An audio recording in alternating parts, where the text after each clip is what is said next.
a point you made about young guys checking their levels, I think that's super interesting 'cause that, that kinda came back up, and I think we were talking about it a little bit too when they had when the FDA panel was talking. One of the panelists on there was talking about how we don't even screen for this. Maybe we should be checking into young guys so they know where their levels are. So I'm kinda with you too, is it worth doing or not? How helpful is it versus harmful?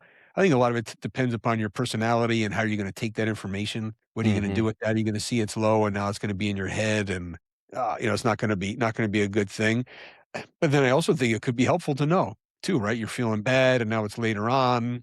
Where were you before? How much did it actually drop? Yeah, And that is a then there's good point of it. right? Like get a baseline when you feel good, so Mhm. but you just have to know yourself on like, okay, well, if I'm expecting it to be 600 and it's 450, is that going to make me jump on board even though I feel good and come with all Yeah, the if you can just nuances? accept it as a data point and nothing else, and that's all it is, I think it's fine. It's like checking your weight, and it is what it is. If you thought you wanted to be under 200 pounds, but you look at yourself in the mirror like, "Holy crap, this is what I was going for," and you get on the scale and you're 210, who cares? Who cares what the Yeah. scale says? Interesting, write it down, great, let's track it, but who cares? And then with the testosterone levels too, you mentioned, some people with low levels can actually feel great. There's more than the level going on too. What are the receptors in your body doing? What are your even what are your CAG repeats like? How do you use this stuff? Are you someone that it's just who you are? You don't need a whole lot of this. Yep. So yeah, it doesn't mean a whole lot without the correlation with symptoms.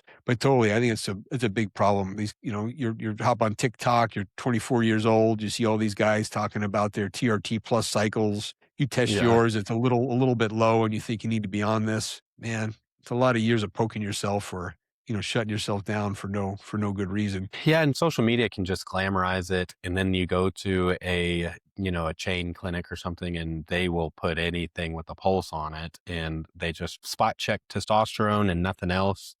And, it's like work with somebody who, knows testosterone well. I'd say seek, again, this is bias, but, take it with whatever, but, seek somebody that, like an owner operated clinic, that takes pride in the work that they do.